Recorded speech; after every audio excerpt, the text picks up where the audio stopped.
So, we want to show you how to quantify your journey from not enough money to lots of money, or from sickness, arthritis in your hips, to feeling wonderful, or from a relationship that isn't working to one that is fabulous in all ways, or to a business enterprise that you can't get off the ground to one that is functioning so powerfully that thousands are employed and millions are benefiting. In other words, we want you to quantify your journeys between where you are and where you want to be. And the way you do that is by being aware that every indication to you is vibrational, and by understanding what the indicators are. This is always true. What I think and how I feel and what manifests is always a vibrational match. But here's the big kicker. What manifests isn't manifesting instantaneously. So you've got all this leeway that makes you sloppy. If you thought a negative thought and a brick would fall on your head every time, you'd clean up your thinking.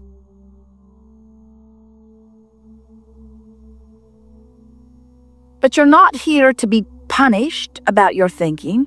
You're here to understand your thinking. You're here to use your thinking, your focus, to create.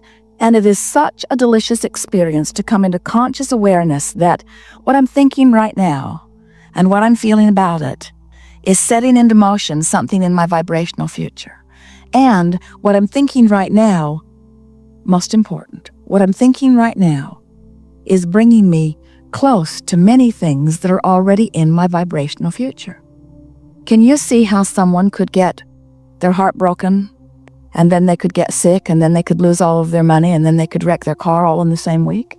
In other words, it's easy to understand how they get focused in that place of despair, and then the only thoughts that they have access to are thoughts like that, and so they just beat the drum of it, beat the drum of it, beat the drum of it. And if they've been doing it for a while, then their vibrational escrow is full of all that kind of stuff, and in a very short period of time, they begin manifesting the results of how they've been feeling, you see. So we don't want you to be afraid of your vibrational escrow. It's full of wonderful things, too.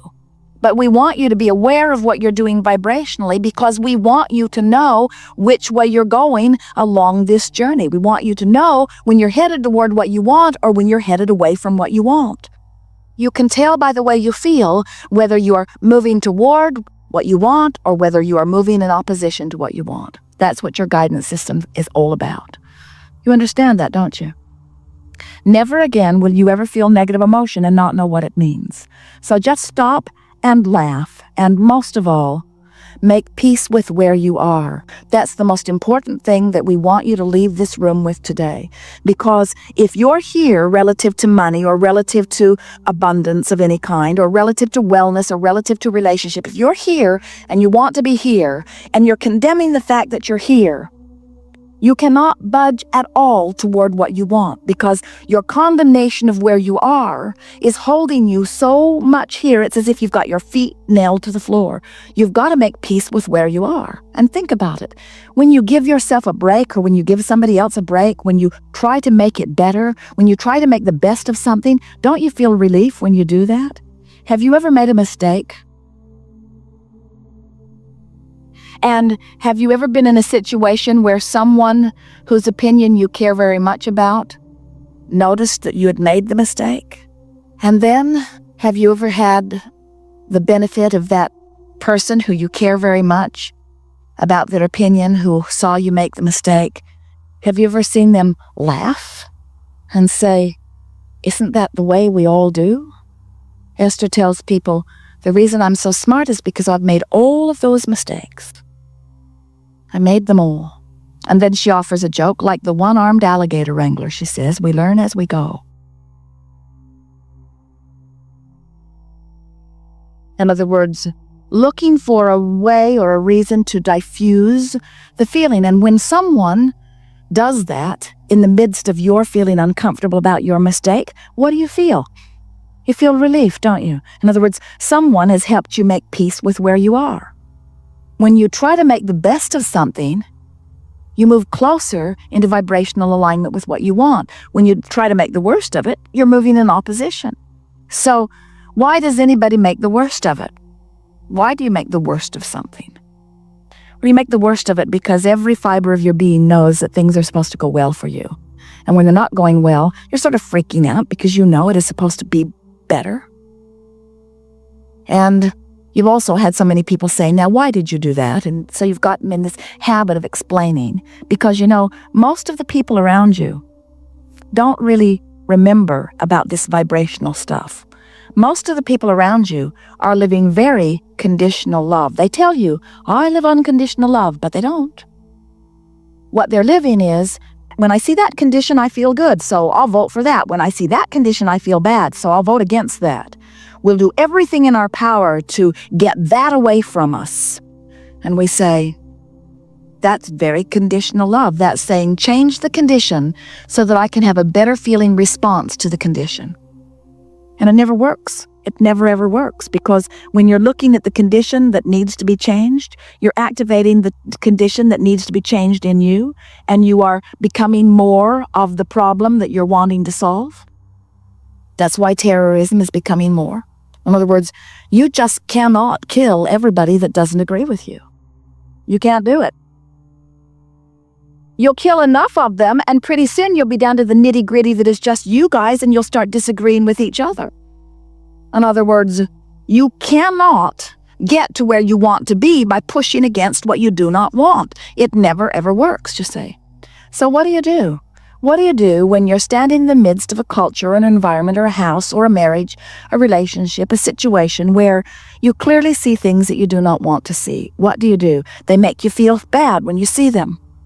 Don't you want to instruct those people to clean up their act? Little Kate, granddaughter Kate, 3 years old, adorable in every possible way. Esther looks at her and turns inside out with love. Kate is the perfect being. She is so lovable. So easy to love. Just look at her. Just listen to her. Just remember her. Just think about her in any way, upside down, all around. Just think about her. And love radiates from you. And shouldn't everybody damn well be that way? In other words, shouldn't everybody be that lovable? When you got a lovable one like that, sure makes you not like the ones that aren't lovable very much. And don't they all owe it to you to be just that lovable? And we say, therein lies your problem. There are lovable ones that you love, and then there are not lovable ones that you hate. And then you demand that they change the way they be so that you can feel better. And we say, oh, what a big job you have. Just when you get your son understanding what you need to be happy, trained really well, he meets some girl and does what she wants.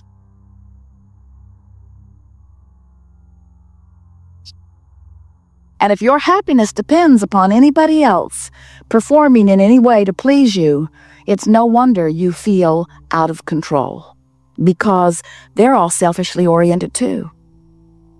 One of the most humorous things we ever hear is when a very selfish one says to you, "Don't do that, you selfish one." And what they mean is, don't satisfy your selfishness, satisfy mine. And you just gotta wonder, who gets to decide whose selfishness gets to be satisfied? And we say Source has decided long ago. Everyone gets to have their selfishness satisfied. Every perspective of self is of paramount importance to Source. And when you are in alignment with your own desire, your world will be perfect. When you think about it, if every point of consciousness standing in every situation were preferring something and Source was answering every preference, then wouldn't the whole be better off? So how is it that you got in competition with one another? How is it that you came to believe that if he gets what he wants, somehow I'm deprived of what I want? Why do you put yourself in competition for the same prize when the resources are infinite? In fact, the resources expand exponentially to the percentage or the perfection of your desire. When you want it, if this time-space reality has given you the facility to desire it, to identify it, to want it, this time-space reality has the facilities to provide it for you in manifestation. You couldn't want it if it wasn't possible to get it, you see. So when you understand that you are not in competition for any resources at all, you never say, well, I have been well for the last 10 years, 20 years, 30 years. I've been well for as long as I can remember.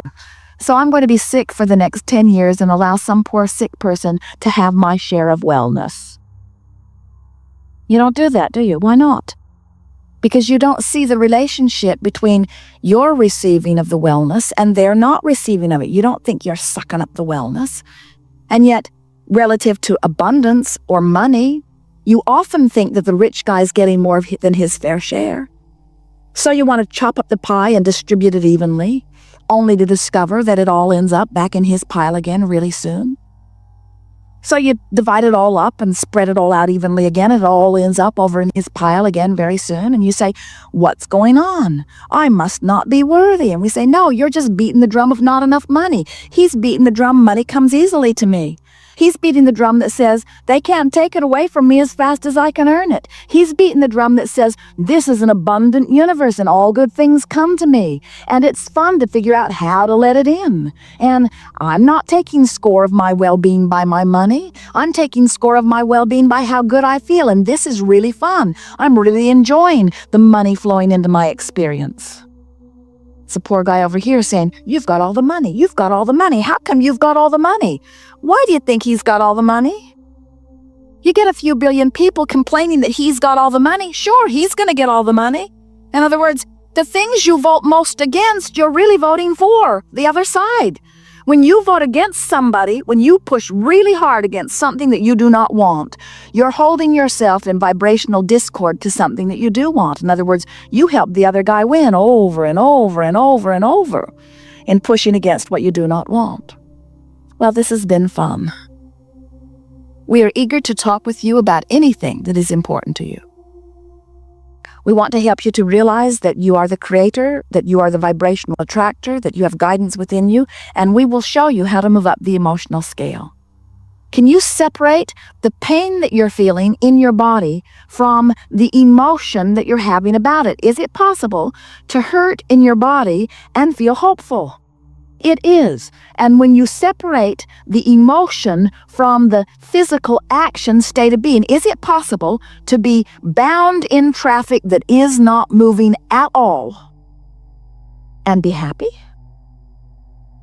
Or when you're bound in traffic that is not moving at all, to just owe it to the world to be frustrated out of your mind? Frustrated out of your mind, practice it often enough, and you will be bound in traffic everywhere you go, even where there usually is not traffic that is binding. The universe will find a way of helping you to rendezvous. You'll brush your teeth just that much longer. You'll take that one more phone call, or you'll forget what you're doing and turn left instead of right, and you'll find yourself right in the middle of what you've been practicing vibrationally.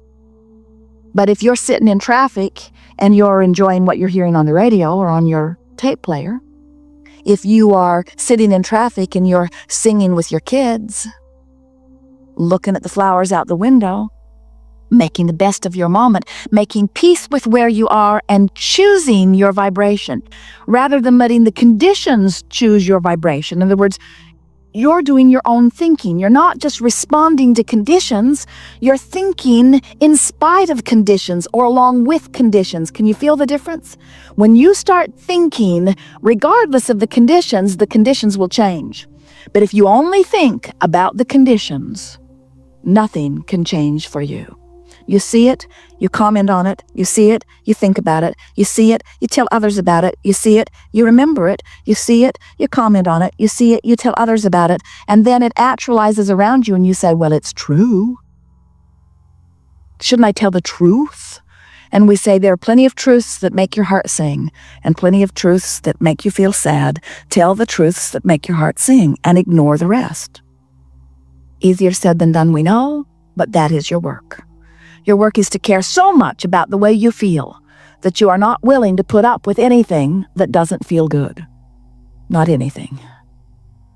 Not a squeal in your sound system. Not a nagging wife. Nothing. Don't put up with anything that doesn't feel good. Find a way around it. Find a way to make it feel better to you. Now what? Begin right here, then here. Yes.